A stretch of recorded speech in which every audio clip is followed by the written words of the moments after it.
May bago na namang Russian vlogger na ipade-deport ang Pilipinas. Sa content kasi niya, nagbanta siyang magpapakalat ng HIV sa mga Pinoy. Nasa frontline ng balitang yan, si Ian Suyu. Hello, my fellow Filipinos. It's me, Bas Montino. I'm here to spread HIV. Siya ang bagong Russian rage baiter vlogger na si Nikita Chekhov, 21 years old. Sa video, nagbabanta siyang magpapakalat ng Human Immunodeficiency Virus o HIV habang nasa Taguig. Dahil nakakabahala yan, ipinost na rin siya ng isang netizen bilang babala sa makakakita kay Chekhov.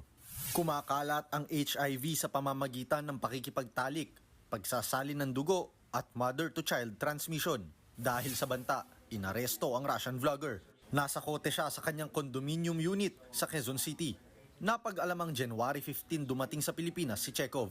Kumbaga nakakailang araw pa lang po siya dito ay nagkakalat na po ng lagim sa ilang araw niya po dito sa Pilipinas. Mag-isa lang po talaga siya na nag-iikot-ikot in Metro Manila. Yung kanyang mga actions at mga ginawa po at mga pinost on social media, nakikita natin na ito ay isang gawain ng isang undesirable alien.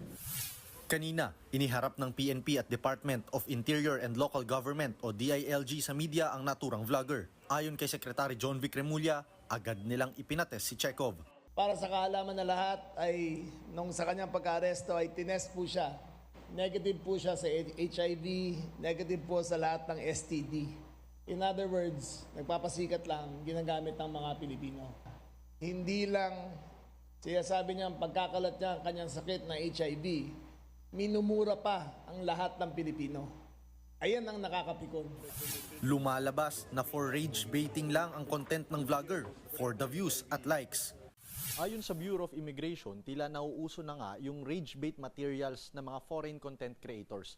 Ang rage baiting ay isang pamamaraan ng paggawa ng isang materyales sa social media kung saan nagsasabi sila ng mga negatibong bagay na nagpo-provoke ng inis o galit na ang kapalit ay mas maraming views at mas malawak na social media traction. Pero babala ng BI sa mga dayuhan, ang ganitong klase ng vlog, posibleng mauwi sa kasong kriminal.